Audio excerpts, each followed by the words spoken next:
Bonjour Madame Lahavandi. Bonjour. Euh, Dites-nous Madame Lahavandi, dans quel cadre s'inscrit l'organisation de votre conférence aujourd'hui?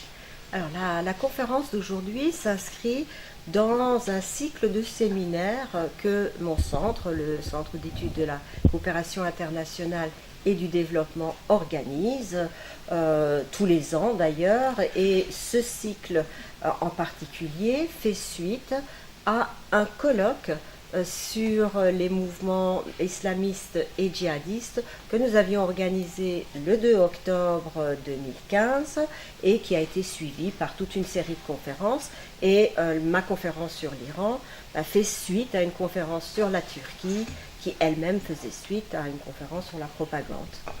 L'Iran n'est pas perçu, en tout cas on ne l'exprime pas ouvertement, comme étant un pays ou un État en tout cas qui soutient des groupes ou des mouvements qui prônent le djihadisme et le terrorisme. D'après vous, est-ce que c'est une bonne entrée en matière ou est-ce que c'est quelque chose qu'il faut encore creuser? Je pense que de manière claire, aujourd'hui, l'Iran ne soutient pas de mouvement djihadiste. Au contraire, ce pays subit les conséquences de la montée des mouvements djihadistes, et l'un de ses problèmes actuels à résoudre est de lutter contre les mouvements djihadistes. Donc ça, c'est la situation aujourd'hui, et c'est surtout par rapport à des mouvements comme l'État islamique, Daesh, et d'autres dans la région. La position d'ailleurs des chiites par rapport à ces mouvements djihadistes qui sont extrêmement anti-chiites est assez intéressante à suivre. Ceci dit, l'Iran a quand même été un pays qui, au début de la révolution islamique, a soutenu et financé des mouvements qui ont été à l'époque considérés comme terroristes, a soutenu des mouvements qu'il pensait être des bons instruments pour sa politique étrangère, mais depuis la mort de Khomeini, cette tendance aussi s'est calmée. Alors, deux dernières questions. Après la levée de l'embargo occidental sur l'Iran, comment se présentent les choses pour ce pays aujourd'hui? Alors, le pays aujourd'hui a des avantages et des désavantages qu'il puisse surmonter. Deux éléments importants. Après la levée des sanctions, l'Iran est entré de manière plus importante sur la scène internationale comme un acteur sur qui on peut compter et qui compte, parce que jusque-là, il était encore un peu considéré comme un paria. Donc ça, c'est déjà une avancée. Bon, officiellement, l'Iran pourra participer à toutes sortes de négociations. Le deuxième élément qui est vital aussi pour l'Iran, c'est que la levée des sanctions va lui permettre de revenir sur le marché international, et en même temps, cela va lui donner une bouffée d'air frais pour reconstruire son économie. Mais c'est ce que je vais montrer d'ailleurs dans ma présentation, c'est que les sanctions ne touchaient finalement que 20% de l'économie iranienne. Donc les 80% qui posent problème, c'est l'État iranien et le régime actuel qui doit les résoudre, entre autres la question de la corruption, le contrôle total de l'État sur l'économie et tous les dysfonctionnements qui vont prendre, selon les experts, au moins 5 ans à être résolus si rien ne change dans la région, parce que d'autres paramètres peuvent totalement bouleverser la donne. Eh bien, c'est ce que nous apprendrons bien sûr tout à l'heure dans votre conférence. Je Merci. vous remercie. Merci, parce que d'habitude, c'est moi qui annonce et qui met en musique les conférences, mais comme il n'y a personne, ou en tout cas, on n'y a pas réfléchi, je vais jouer les deux rôles, en même temps faire la présentation et puis en même temps faire la conférence un peu plus tard. Je pense que la majorité d'entre vous connaissent et nous suivent, et je remercie vraiment tous les gens qui nous suivent régulièrement et aussi qui nous encouragent. Mais pour ceux qui ne le savent pas, donc le Centre d'études de la coopération internationale, dont je suis le directeur, le CECID, organise tous les ans des colloques et des séminaires qui tournent généralement, mais pas toujours, autour des questions liées à l'islam, pas nécessairement une analyse de l'islam ou une analyse critique de l'islam. Pour cela, nous avons des partenaires qui sont tout à fait mieux indiqués que nous, mais on organise des conférences sur les pays musulmans et les questions qui sont en relation avec ces pays musulmans. Alors cette année, le 2 octobre, nous avons commencé l'année académique par un colloque sur les islamismes et les djihadismes, et puis ce colloque a été suivi par une série de séminaires, comme celui d'aujourd'hui, entre autres un sur la propagande, et l'avant-dernier, donc le séminaire qui a eu lieu avant le mien, était sur la Turquie, avec une question qui était une question importante, surtout pour un pays dont on parle très peu finalement, surtout quand on considère l'importance qu'a ce pays aujourd'hui au niveau international, au niveau régional et pour l'Europe. On en parle beaucoup en termes de migration, mais finalement on analyse peu la situation. Donc le séminaire précédent était sur la Turquie avec la question la Turquie est-elle un acteur majeur dans la région, au Moyen-Orient en particulier. Et le conférencier qui a abordé cette question était Robert Anciot, avec des conclusions qui étaient très intéressantes et que je vais poursuivre dans ma présentation d'aujourd'hui, qui est centrée sur l'Iran, avec le même intitulé que celui de la Turquie. L'Iran est-il aujourd'hui un acteur majeur au Moyen-Orient? Donc c'est une question que je me pose, que je vais aussi vous livrer avec les réponses que je vais tenter d'y apporter. Donc le séminaire d'aujourd'hui va porter sur l'Iran.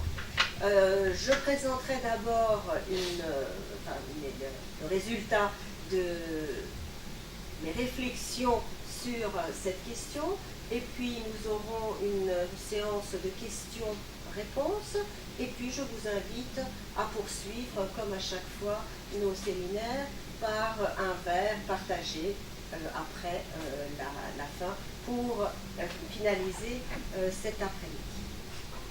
Donc je voudrais, avant d'aborder ce que je vais faire, peut-être revenir rapidement sur les conclusions de Robert Anciot au séminaire précédent. Il a souligné deux éléments importants. D'une part, en comparant la Turquie et l'Arabie Saoudite, il a mis l'accent sur le fait que l'Arabie Saoudite était une puissance financière importante, mais que, au contraire, l'Arabie Saoudite n'était pas une puissance politique.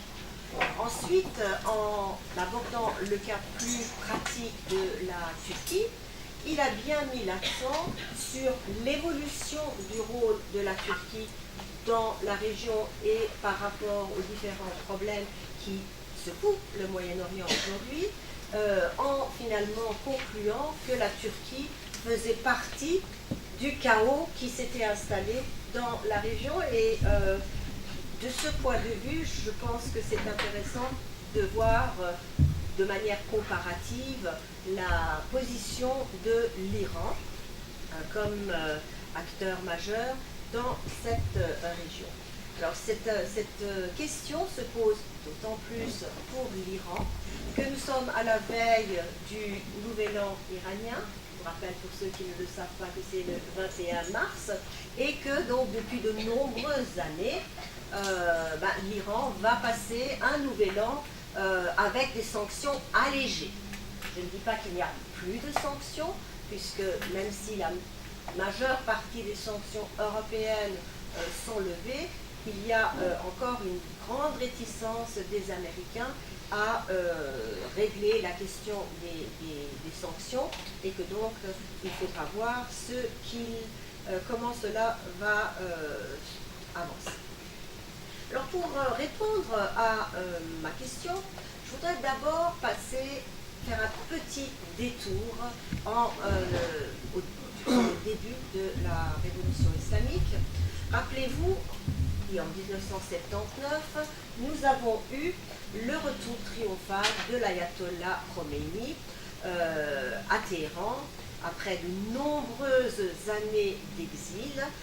Il est revenu dans un avion affrété par la France, accompagné et d'ailleurs soutenu par les Français dans son retour. Vous le voyez ici descendre l'avion entouré de ses proches, dont quelques mollahs et quelques civils qui joueront évidemment un rôle important dans ce pays par la suite. Donc il instaurait, après son arrivée, une théocratie islamique dont beaucoup au début vont se réjouir. Entre autres, il faut se rappeler que les Français certains, pas tous, mais certains intellectuels français vont beaucoup écrire sur les aspects positifs de la fin de la dictature et de l'arrivée d'un leader charismatique comme Khomeini, entre autres un philosophe que j'aime beaucoup, malheureusement, sauf sur sa position sur l'Iran, qui est Michel Foucault. Mais donc, l'arrivée va susciter beaucoup d'enthousiasme. Néanmoins, très très rapidement, le soufflet va tomber dans la mesure où l'Iran va rentrer dans une série de crises internationales et dans une série de problèmes pour ne plus ressortir de la une des médias, ce que d'ailleurs elle occupe encore aujourd'hui. Parmi ces crises, je les cite rapidement, mais ils reviendront à la suite de ma présentation.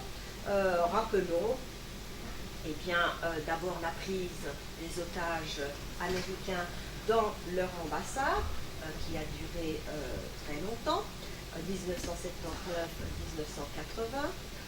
Il y a eu ensuite la guerre avec l'Irak, et la guerre avec l'Irak a duré également longtemps, 1980-1988, et je pense qu'il faut juste que vous le gardiez en mémoire, parce que plus tard, quand je parlerai de l'Arabie Saoudite, c'est un élément important, puisque l'Arabie Saoudite a soutenu l'Irak à cette période-là. Et puis, il y a eu les différentes déclarations de Khomeini au début, entre autres la fatwa contre Salman Rushdie, qui est toujours en cours, au contraire de ce que certains peuvent dire. Il y a eu, un peu plus proche de nous, la question nucléaire qui a commencé en 2006 et qui, je pense, on peut espérer, s'est terminée il y a quelques mois. Et puis à la suite également, on a eu un problème qui ne se résout toujours pas, ou en tout cas qui est toujours sur l'agenda international, le soutien de l'Iran au président Assad et son rôle dans la crise syrienne. Donc on peut voir que l'Iran a continuellement alimenté les controverses de manière surtout d'ailleurs négative, et la dernière controverse en date étant, puisqu'elle n'est pas résolue, son rôle dans le conflit syrien, qui est finalement doublé également d'une lutte, puisqu'on peut aussi l'interpréter comme ça, d'une lutte avec l'Arabie Saoudite pour la prépondérance dans cette région. Néanmoins, dans cet univers qui est plutôt chaotique jusque maintenant, il y a des moments qui ont été importants, des moments qui ont nourri l'espoir d'une ouverture et d'une accalmie.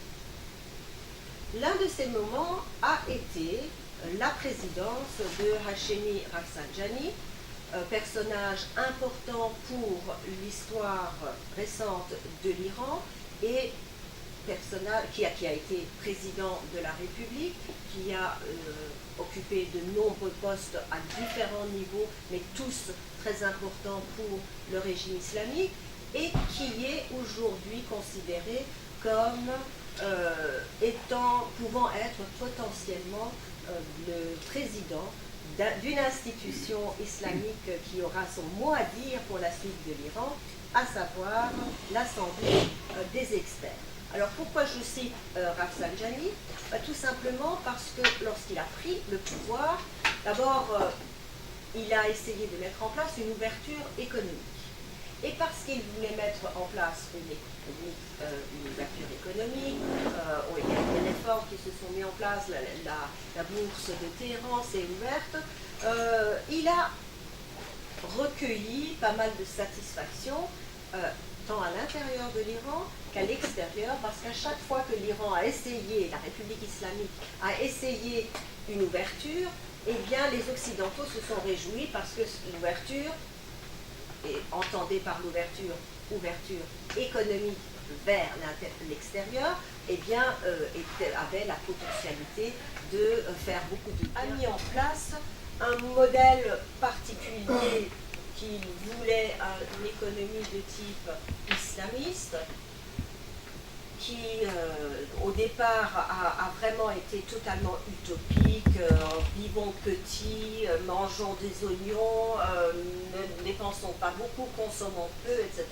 C'était inimaginable et cela a été très rapidement d'ailleurs abandonné. Et puis il y a eu l'économie de guerre pendant la guerre Iran-Irak. Donc la question économique est restée continuellement importante pour l'Iran. Ce d'autant plus qu'il y a deux groupes qui se confrontent. Ceux qui sont les anciens, disons, les anciennes gardes socialistes communistes, ça vous étonne peut-être que je dise islamistes et communistes et socialistes, mais une grande partie des leaders, les dirigeants actuels de la République islamique, en tout cas les plus âgés, ont fait leurs armes en Russie, dans les camps palestiniens, et donc ont suivi d'ailleurs parfois l'université à Moscou, c'était une autre époque, et cela garde l'idée d'une économie étatiste très contrôlée par évidemment les dirigeants islamiques qui contrôlent eux-mêmes l'État. Mais il y a une autre partie qui est partisan de l'ouverture et de lien avec l'Occident, et Rafsanjani en fait partie. Une deuxième période, je vais passer plus rapidement sur cette période, c'est la période de la présidence de Khatami. Khatami, qui a eu aussi un succès assez important en Occident. Il faut d'ailleurs se dire que, en ce qui concerne la République islamique, on a parfois beaucoup d'espoir des Iraniens eux-mêmes parce qu'ils espèrent que certaines choses vont changer, mais l'actualité fait également que l'enthousiasme est peut-être parfois beaucoup plus grand en Occident et dans les médias occidentaux. On a un décalage entre l'enthousiasme des médias occidentaux et ce qui se passe en réalité en Iran. Alors la présidence de Khatami a été caractérisée par un essai d'ouverture, un essai de dialogue de civilisation comme il le nommait, et donc il a, après beaucoup de voyages en Occident, quand même essayé de mettre aussi des réformes à l'intérieur.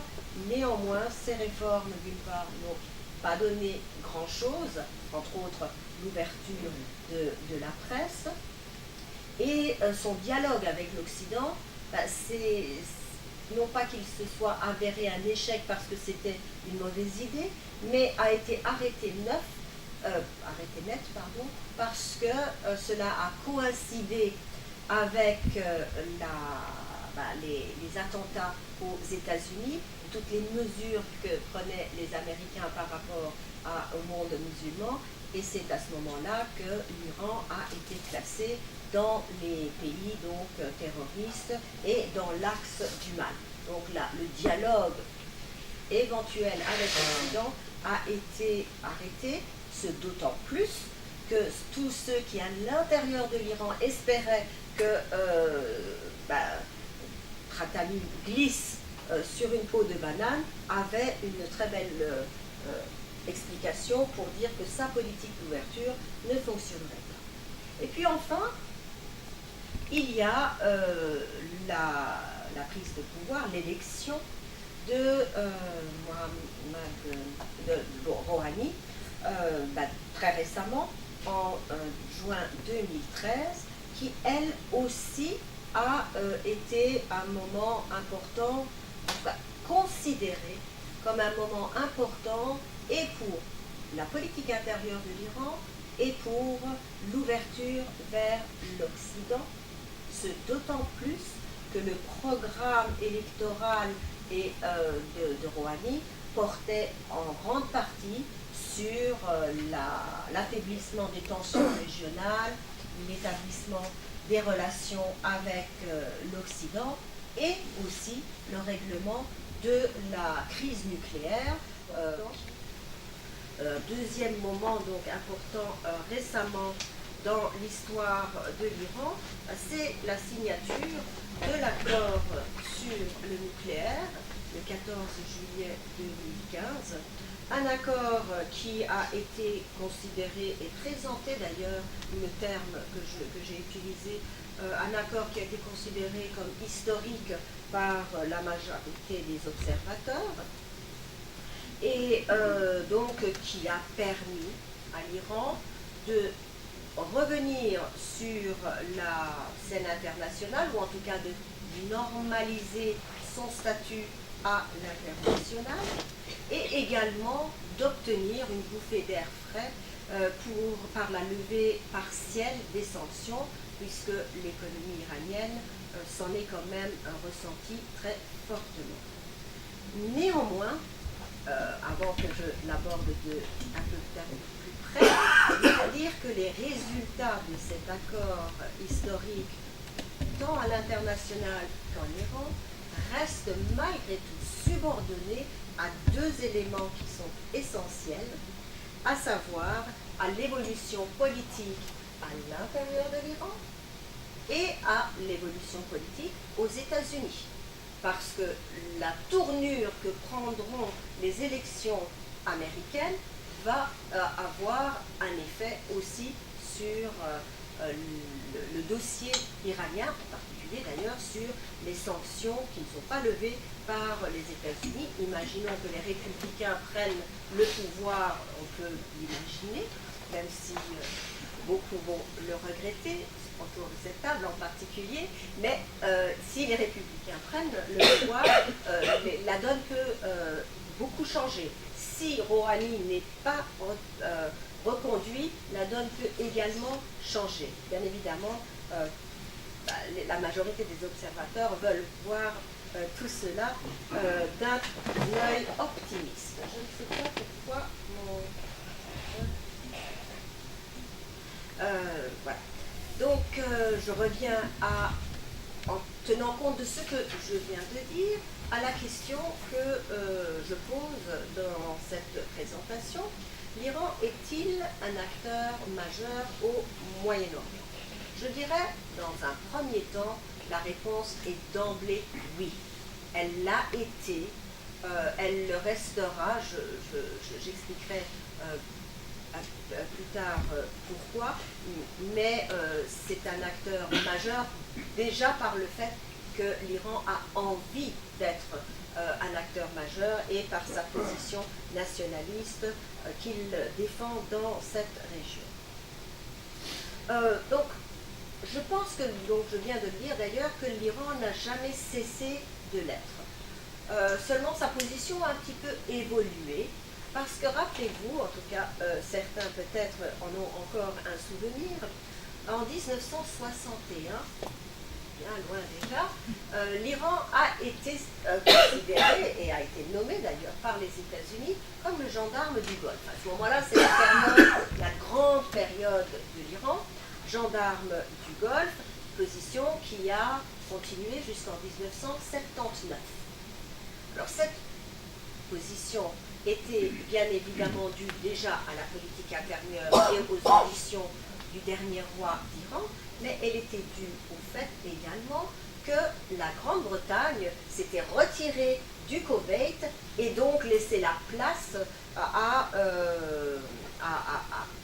une puissance qui allait la remplacer. Donc elle s'était retirée du Koweït et des pays du Golfe. Et donc l'Iran se présentait et était d'ailleurs considéré par les États-Unis et financé par les États-Unis et armé par les États-Unis comme le gendarme du Golfe qui allait assurer la protection des eaux du Golfe Persique et de la circulation du pétrole, et allait soutenir aussi les monarchies du Golfe. C'est un petit peu ironique de le dire aujourd'hui, mais allait soutenir également les monarchies du Golfe, qui étaient des monarchies faibles et chancelantes dans la période des années 60 en particulier. Alors ces gendarmes du Golfe va passer après la révolution islamique au sobriquet de, enfin on va l'appeler les Américains encore une fois, Bush particulièrement, va classer l'Iran dans l'axe du mal, et l'Iran va être considéré comme un État voyou. C'est à peu près sa position de 2002, la période où il est classé dans l'axe du mal, jusqu'en 2013, avec la prise de pouvoir, l'élection de Rouhani. Alors, il ne faut pas oublier également que, entre-temps, la révolution islamique a quand même entraîné des réticences et des prudences, parce qu'il y avait des ambitions qui étaient celles de l'Iran, un pays chiite, dans un environnement plutôt sunnite, et que ce pays aussi avait été affaibli malgré tout par 10 ans de guerre avec l'Irak, et je le répète, Irak qui a été soutenu à cette période-là par la majorité des pays de la communauté internationale, dont la France, les États-Unis, tous les pays arabes, et donc en particulier aussi l'Arabie saoudite. Et donc tout ceci va aussi laisser des ressentiments pour la suite. Bon, ceci dit, la position de l'Iran va s'améliorer un petit peu après la mort de Khomeini en 1989, mais surtout, même si elle est considérée comme un État voyou, la position de l'Iran se modifie après l'intervention américaine en Irak. À partir de 2003, l'équilibre tripolaire dans le Golfe Persique va se modifier au profit de l'Iran, qui va voir son ennemi Saddam Hussein disparaître, et ce qui va renforcer d'ailleurs sa position dans la région, et qui va surtout lui permettre de déployer son influence auprès des chiites d'Irak en particulier. Ceci dit, malgré les avantages que lui apporte l'intervention des États-Unis en Irak, l'Iran ne pousse pas trop loin le bouchon, mais profite donc tranquillement et sans beaucoup le montrer de la situation post-2003. Et finalement, si on considère aujourd'hui ce que sont les déclarations du président Rouhani, eh bien, si on l'entend et on le suit, on verra bien que Rouhani essaye de promouvoir l'image actuelle de l'Iran face aux menaces terroristes pour en faire un nouveau gendarme du Golfe. D'où le fait que je parle du gendarme du Golfe transformé en différents types d'autres acteurs, mais qui a l'ambition, c'est dit dans les discours de Rouhani, d'être à nouveau un gendarme du Golfe, mais cette fois-ci qui aussi va combattre les mouvements terroristes, des mouvements terroristes qui sont pour la majorité des mouvements terroristes sunnites et qui sont dangereux d'ailleurs pour l'Iran.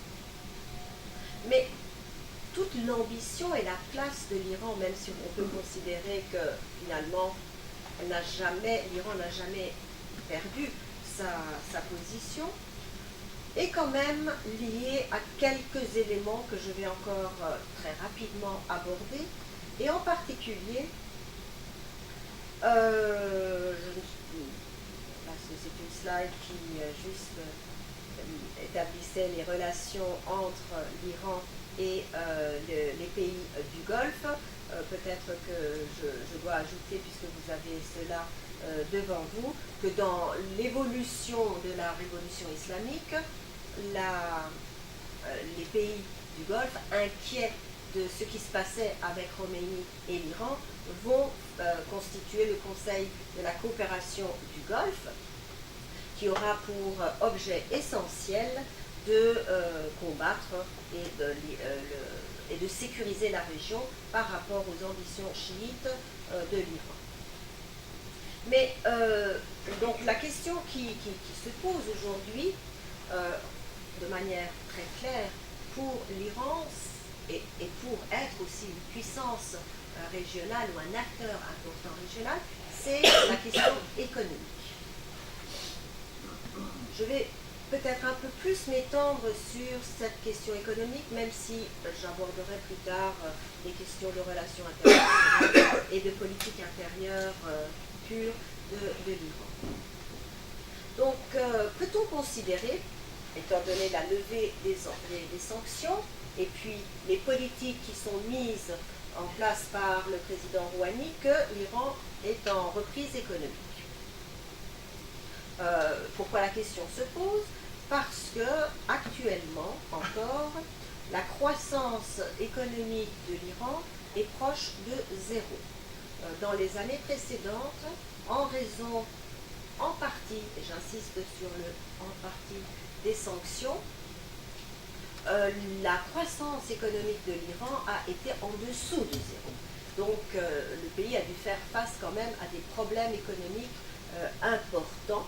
Mais aujourd'hui, cela commence à se modifier et de nombreux investisseurs estiment que l'ouverture va bénéficier aux échanges de capitaux, de technologies, et que tout cela va favoriser le boom économique. Vous voyez tous les jours, ne serait-ce que quand on suit la politique française, le nombre d'entreprises françaises qui essayent de s'implanter en Iran, et on verra dans quelques minutes quelle est la configuration d'ailleurs de cette implantation, mais beaucoup espèrent qu'ils pourront s'implanter en Iran de manière sereine.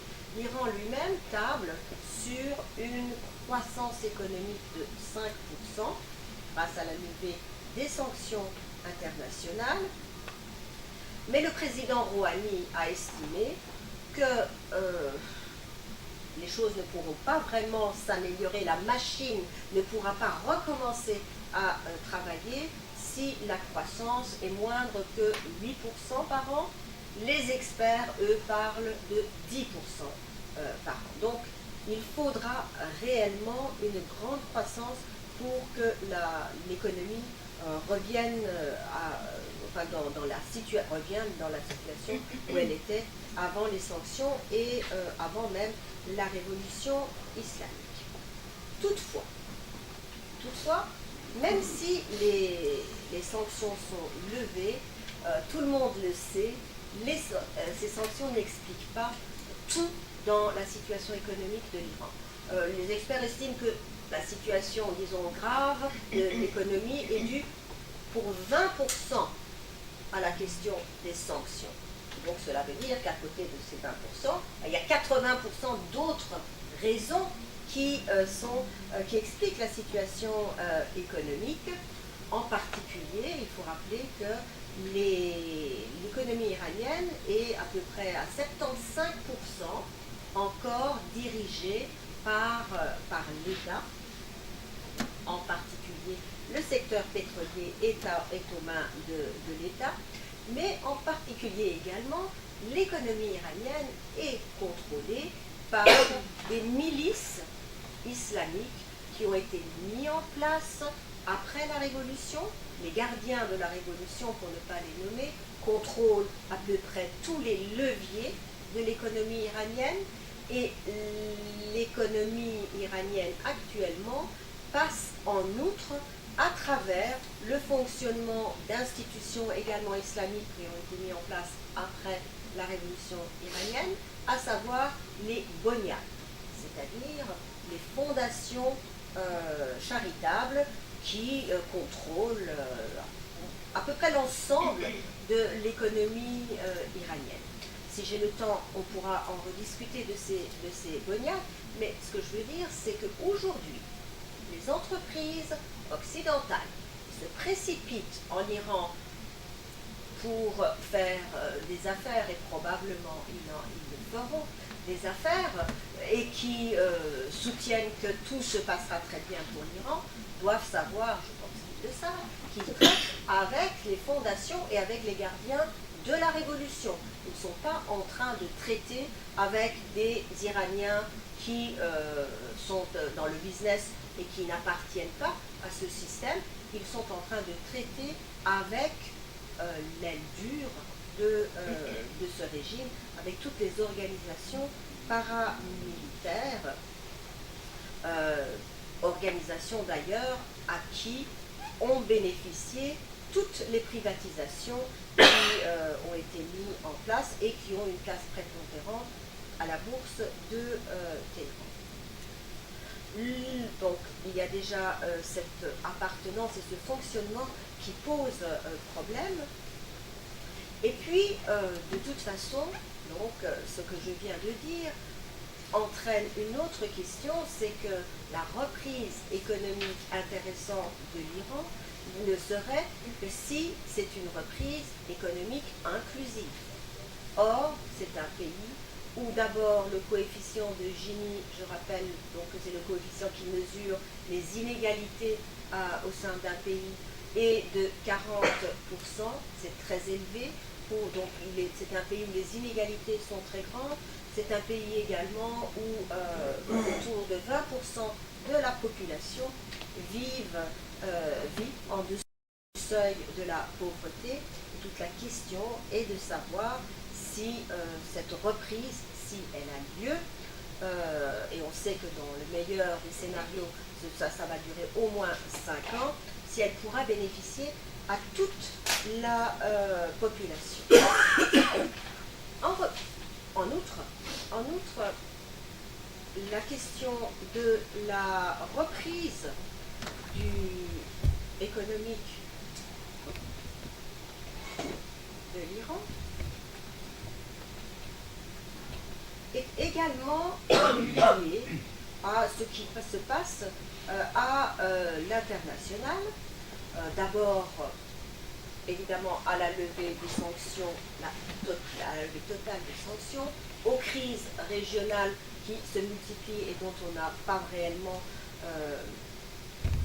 idée de l'ampleur et des conséquences que cela peut avoir sur toutes les économies d'ailleurs de la région, mais surtout aussi au prix du pétrole. Parce que le prix du pétrole, c'est la base même de ce que l'Iran pourra utiliser pour développer son industrie et également les différents secteurs de son économie. Ce pourquoi? Parce que l'Iran dépend aujourd'hui à 70% de ses exportations de pétrole. Et donc, on peut considérer que même après la levée des sanctions, finalement, ce qui se passe aujourd'hui dans le monde, à savoir l'effondrement des prix du pétrole, ne peut que toucher l'Iran. Quelques chiffres. Le prix du baril était de 104 dollars en 2014, de 45 dollars en octobre 2015. Aujourd'hui, je l'ai vérifié, il n'est que de 38,29 dollars. Cela veut dire que, quelle que soit l'exportation, c'est le prix du brut que je suis en train de vous donner, quelle que soit l'exportation du pétrole iranien, eh bien, il faudra quand même de nombreux changements pour que ce pays puisse en bénéficier. Par ailleurs, donc, il faut aussi se dire que l'Iran, qui était le deuxième exportateur de brut de l'OPEP, est aujourd'hui dans une situation un peu moins favorable au niveau international. Il est aujourd'hui en 5e position selon les calculs que l'on peut faire. Donc c'est aujourd'hui le 5e exportateur du pétrole. Et donc, en ce qui concerne l'exportation du pétrole, il faut se dire aussi que la situation internationale a changé. Non seulement les prix ont baissé, mais un acteur nouveau est rentré sur la scène internationale, à savoir les États-Unis, avec aussi tout le gaz de schiste qui est produit. Et cela entraîne quand même des changements importants au niveau des prix et au niveau de la concurrence sur le marché international.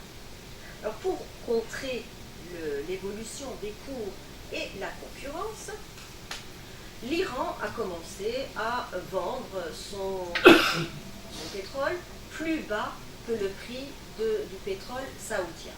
Ça, évidemment, va entraîner la colère des Saoudiens, puisqu'ils estiment que l'Iran joue un rôle déloyal. Et cela envenime un peu plus encore les relations entre les deux pays. L'Iran aussi, c'est une anecdote, mais elle a son importance, l'Iran a essaye encore, de faire en sorte que son pétrole soit acheté ou vendu en euros. Vous savez que le pétrole les transactions sont en dollars. Alors pourquoi l'Iran veut plutôt l'euro? C'est surtout, le cas échéant, pour éviter de nouvelles sanctions et de nouveaux blocages des banques américaines si le pétrole passe par le dollar. Alors ce sont donc des éléments pour la reprise économique qui sont quand même des éléments importants à tenir en compte d'un point de vue international. Donc d'un point de vue intérieur, il y a d'autres éléments également qui posent problème. J'ai parlé entre autres d'un de ces problèmes qui est l'existence de réseaux extrêmement importants qui contrôlent l'économie iranienne. Il s'agit aussi de la corruption. Le pays est très mal placé en termes de corruption par l'agence qui s'occupe d'ailleurs du classement de cette corruption dans le monde. Mais surtout donc, ce qui pose problème à l'intérieur, c'est l'organisation de la machine économique contrôlée, comme je vous l'ai dit, par des fondations, par les milices islamiques, tout cela, tout autant d'organismes qui sont contrôlés directement par le guide suprême, donc actuellement Khamenei. D'où le fait que les élections dont je vais parler tout de suite et la situation politique intérieure est quelque chose dont il faut tenir compte aussi pour l'évolution de l'Iran, étant donné en particulier que Khamenei est pas très vieux, il a 76 ans, il y en a des plus vieux qui sont au pouvoir en Iran, mais il est malade, donc il peut disparaître, et donc son remplacement peut faire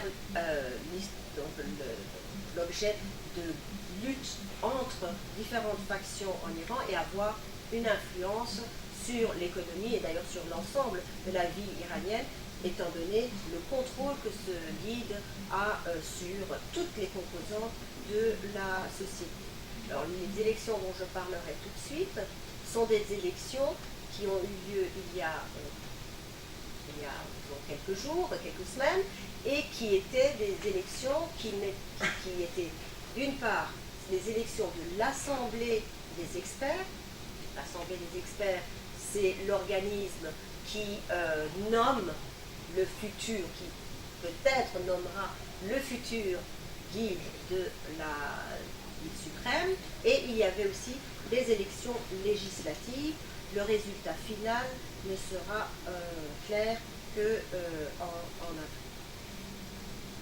Donc, juste pour passer rapidement, vous donner donc le schéma global du fonctionnement politique à l'intérieur de l'Iran, qui est très très lié à la position centrale du guide suprême. C'est le Velayat Farid, la théocratie qui a été mise en place dès 1979. Le peuple, donc, ce qu'il a fait il y a quelques semaines, élit l'Assemblée des experts, qui, elle, va élire, nommer, mais ça n'a pas encore été fait, donc ce n'est que théorique, le guide suprême. Ce guide suprême va, dès lors qu'il est élu, avoir le contrôle de tant les institutions élues telles que la présidence, que des institutions non élues comme le Conseil des gardiens de la Révolution et différents organes. Je ne vais pas m'apesantir là-dessus, qui fonctionnent autour de la présidence et autour du guide suprême.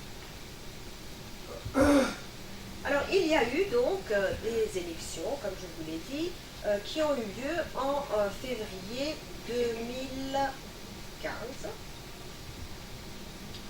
et qui ont, encore une fois, fait beaucoup couler l'encre.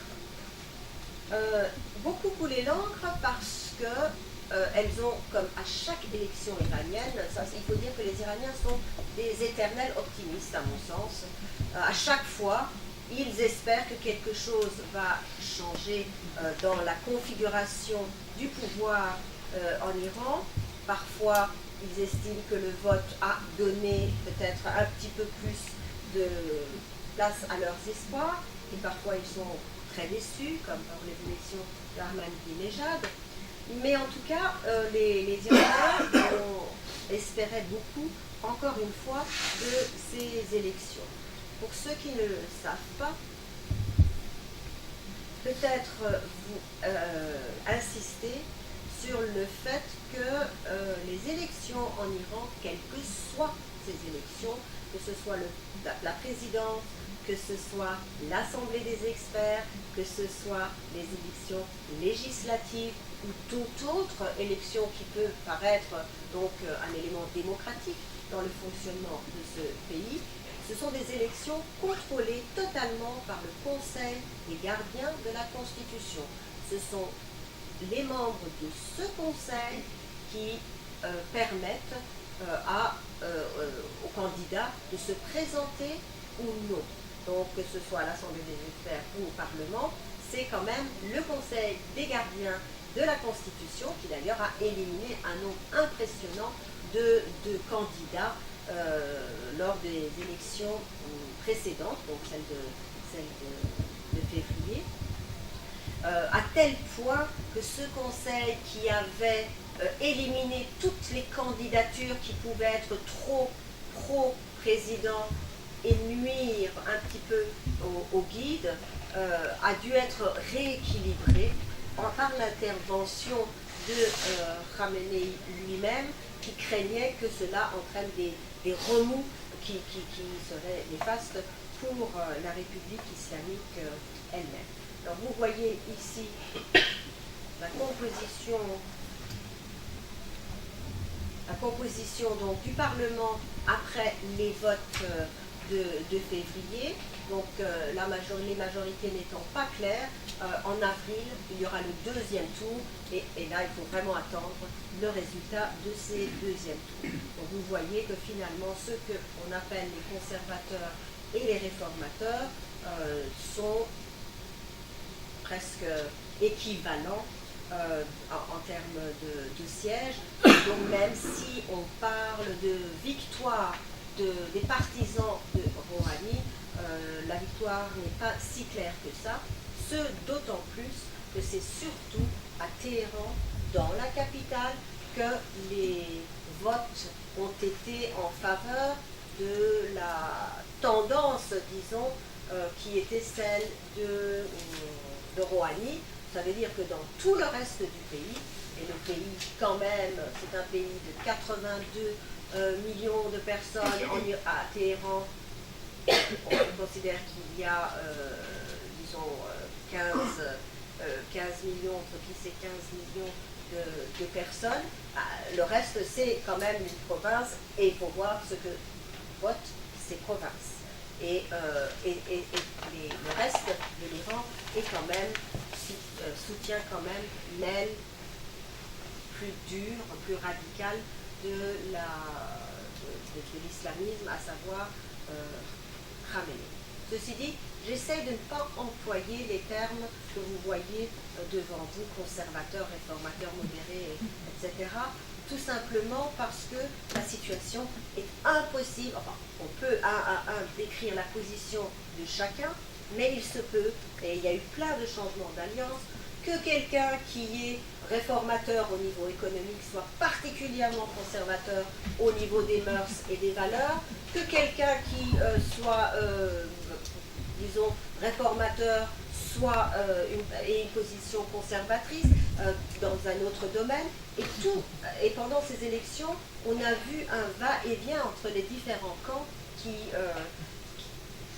qui empêchent vraiment de faire des catégories. Alors, pour analyser le schéma du système iranien, on emploie des termes comme conservateur, réformateur, modéré, etc. Mais cela ne veut pas vraiment dire, et ça ne correspond en tout cas pas à une catégorie qui soit lisible et claire pour la lecture occidentale de ces élections. Cela, dans les remous des votes, Khamenei a pris parole pour soutenir les élections et pour soutenir le fait qu'il fallait récupérer des candidats qui avaient été mis à l'écart. Un autre élément intéressant de cette nouvelle élection, c'est l'entrée assez massive pour l'Iran, des candidats femmes au Parlement iranien. 14 femmes y sont entrées, dont d'ailleurs quelques-unes qui ont, une en particulier qui a une position très ferme par rapport à l'égalité. Si je cite les femmes, c'est pas pour dire que l'Iran est devenu un pays d'égalité en termes de genre, mais les femmes qui ont été élues aujourd'hui au Parlement sont nettement moins conservatrices que celles qui étaient au Parlement auparavant. Donc c'est aussi un petit signe, disons, de changement. J'en profite juste pour vous montrer deux images de Téhéran. Pour ceux qui connaissent Téhéran, ils s'en étonneront pas. Donc, pour vous dire la modernité dans laquelle se trouve la capitale, qui est celle de l'Iran, qui est finalement un pays de paradoxe, un pays moderne, mais dirigé par une classe qui semble être tout à fait moyenâgeuse. Et qui l'est d'ailleurs en partie. Alors, dernier point avant de clore l'action et pour donner la possibilité de développer un peu les questions, la situation régionale. La situation régionale, qui est aussi une réponse à la question est-ce que l'Iran est un acteur majeur dans la région. Alors, la situation régionale, bien sûr, elle va tout de suite mener à plusieurs éléments dont on entend d'ailleurs parler tous les jours, mais avant de parler des questions plus en relation avec les relations régionales, que j'avais déjà abordé avec le terme même de gendarme du Golfe, il faut encore une fois insister sur le fait que dans la position régionale de l'Iran, le résultat des élections américaines va être important, parce que cela va entraîner des prises de position de la politique américaine qui pourraient avoir aussi des conséquences sur la situation iranienne. Alors, la question la plus importante actuellement pour l'Iran, pour le monde et pour la région, c'est la question de la stabilisation des relations entre l'Arabie saoudite et l'Iran. Pour l'Iran, il s'agit de contrer la politique ouvertement hostile de l'Arabie saoudite à son égard. Et donc, pour pouvoir renforcer sa position à l'intérieur de la région, il est certain que l'Iran doit trouver un moyen de coexistence avec l'Arabie saoudite, et certainement cela aboutira à un partage clair des zones d'influence. En fait, l'objectif de Téhéran, c'est finalement d'assurer sa sécurité et d'appuyer ses ambitions dans le golfe Persique, et en particulier donc de se défendre contre les attaques et les avancées djihadistes qui sont particulièrement anti-chiites. Alors voyons donc un petit peu la répartition des sunnites et des chiites. Donc sunnites avec comme fer de lance l'Arabie saoudite, et chiites avec comme fer de lance l'Iran. Je vous rappelle en passant que les chiites constituent un peu plus de 20% des musulmans dans le monde, donc ce n'est pas une population extrêmement importante. Néanmoins, dans la région, c'est une population qui compte, parce que non seulement l'Iran est une puissance avec laquelle on doit compter, non seulement l'Iran a de plus en plus d'influence en Irak, où là les chiites sont en nombre important et majoritaire, mais il y a aussi des chiites ailleurs dans la région, et donc de ce point de vue, l'équilibre est un équilibre qui est fragile, surtout si l'on considère que les régions où sont les chiites sont des régions qui sont des régions où le pétrole a une place importante, et surtout lorsque l'on considère que les chiites d'Arabie saoudite, de Bahreïn et d'autres pays du Golfe sont des problèmes intérieurs pour chacun de ces pays, étant donné leurs revendications légitimes, mais qui sont source évidemment d'instabilité pour les pays.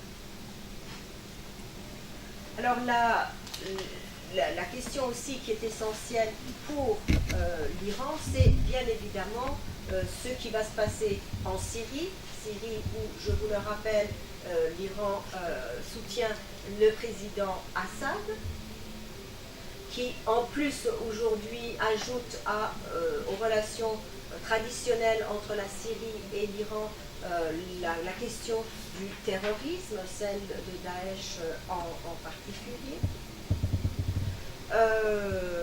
Et donc,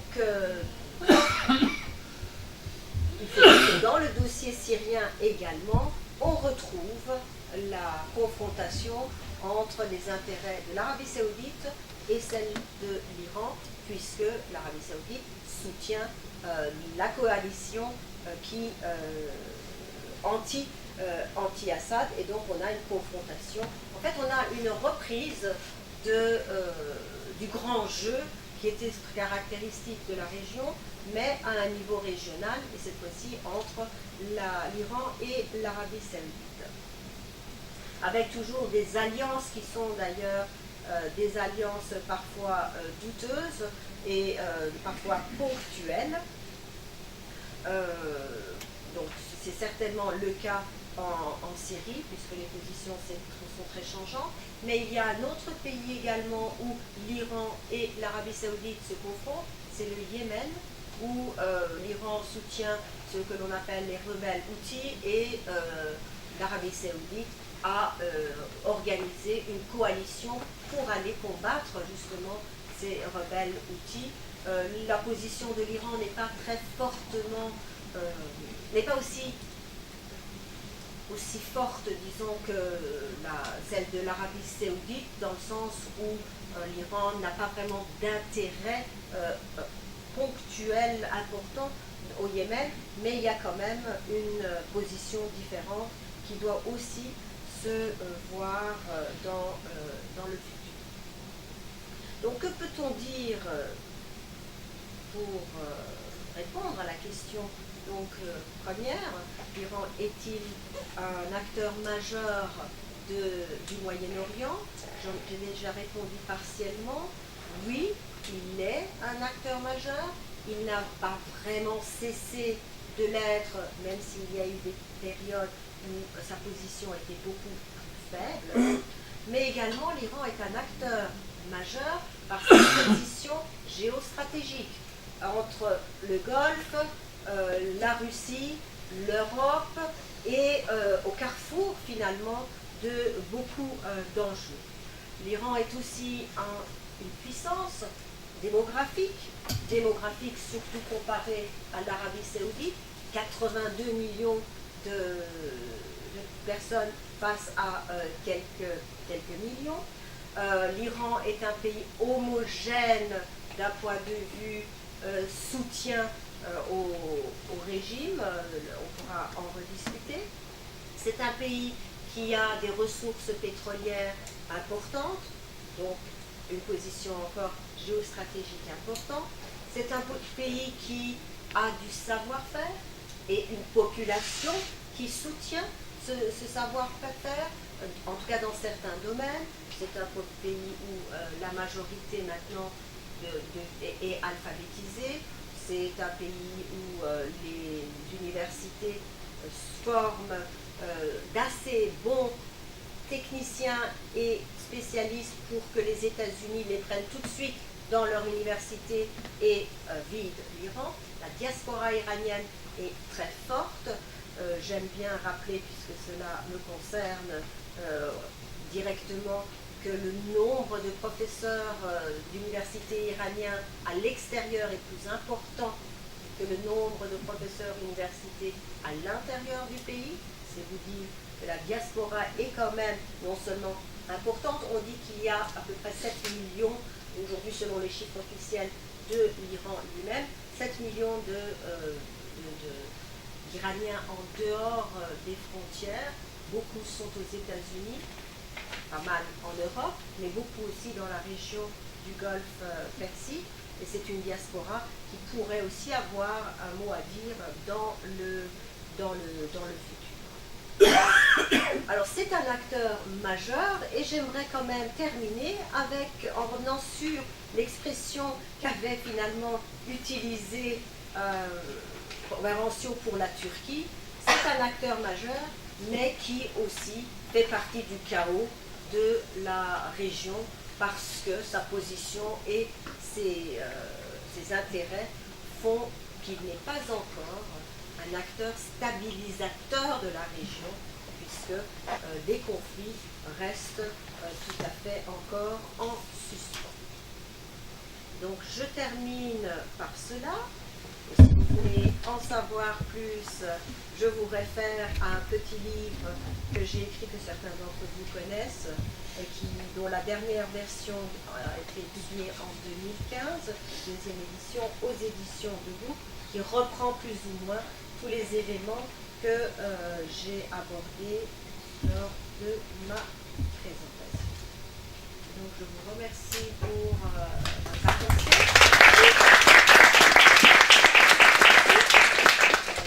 Extrêmement luxueux, beaucoup de lieux touristiques différents, et qui est une ville aujourd'hui, parce que les écrits se multiplient là-dessus, où la prostitution est, disons, est de plus en plus importante. Elle est d'autant plus importante que si, jusqu'à encore quelque temps, les prostituées qui travaillaient tout autour de ce mausolée étaient plus en relation avec les Iraniens, aujourd'hui de plus en plus, elles le sont, avec de plus en plus de chiites qui viennent de Syrie et de chiites qui viennent d'Irak. Et donc, c'est un élément qui doit être, enfin, qui aura son importance et qui doit être suivi, d'autant plus que cette ville sera considérée comme Mons, qui est la ville culturelle de l'Europe. Ce sera l'année chiite qui sera célébrée à Machhad. Une dernière fondation, mais c'est peut-être pas tout à fait une fondation, mais une organisation que je dois quand même citer, et je remercie Albertine de m'en donner la possibilité, c'est le CETAD. Le CETAD, c'est le quartier général de l'exécution des ordres de Lima. Alors elle n'est pas aussi connue que la fondation des déshérités ou la fondation des martyrs, puisque c'est surtout cela dont on parle. C'est une fondation qui a été créée pour aider les pauvres et qui s'est aussi transformée en un grand holding. Aujourd'hui, ses avoirs tournent autour de 95 milliards de dollars. C'est Khamenei qui contrôle totalement cette organisation. Alors, on ne connaît pas Khamenei pour être absolument corrompu. Son entourage...